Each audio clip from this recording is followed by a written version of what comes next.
검찰이 연쇄살인을 일으킨 최신종에게 사형을 구형했습니다. 전북 전주와 부산에서 실종된 여성 2명을 살해하고 시신을 유기한 혐의 등으로 재판에 넘겨진 피고 최신종에 대해 검찰이 사형을 구형했습니다. 검찰은 20일 오후 전주지법 제12형사부 심리로 열린 결심 공판에서 최신종의 피고인은 인명을 경시하고 살해, 유기, 강간, 강도 범행을 저질러 죄질이 매우 불량하다. 향후 언제든지 재범을 저지를 가능성이 높아 이 사회에서 격리할 필요성이 너무도 필요하다며 사형을 구형했습니다.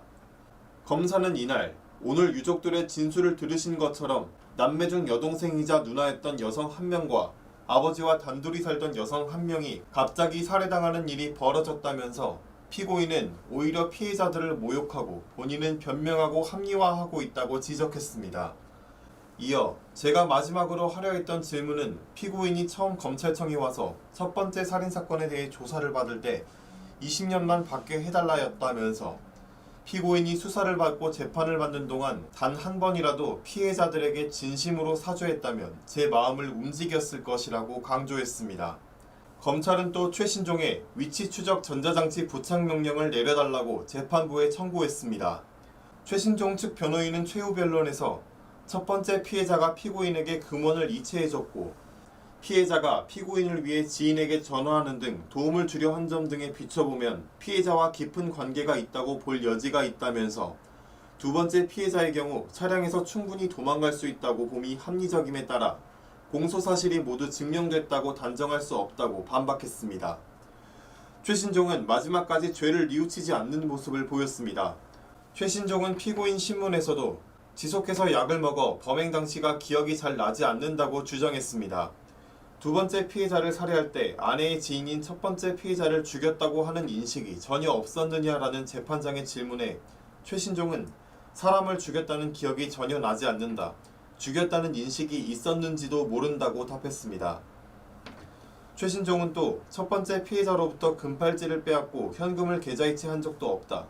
피해자가 스스로 준 것이라며 성관계 역시 피해자와 합의하에 아무런 강제성 없이 한 것이라고 강조했습니다. 최신종은 최후 진술을 통해 피해자 가족에게 뭐라고 말씀드려야 할지 죄송할 따름이고 징역 20년이 아니라 사형이든 무기든 뭐든 받을 테니까 신상 정보 공개만 막아달라고 했는데 그 말을 한 다음날 신상이 공개됐다고 분개했습니다.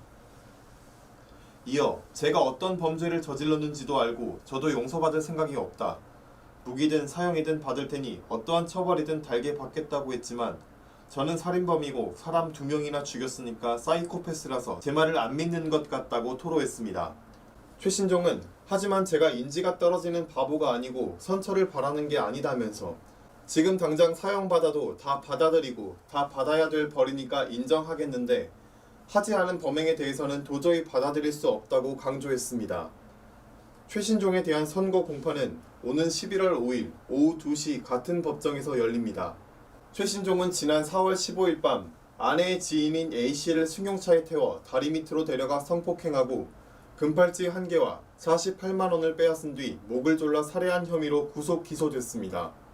이후 같은 날 오후 6시 30분께 숨진 A씨의 시신을 임실군 관촌면 방수리 인근에 유기한 혐의도 받고 있습니다.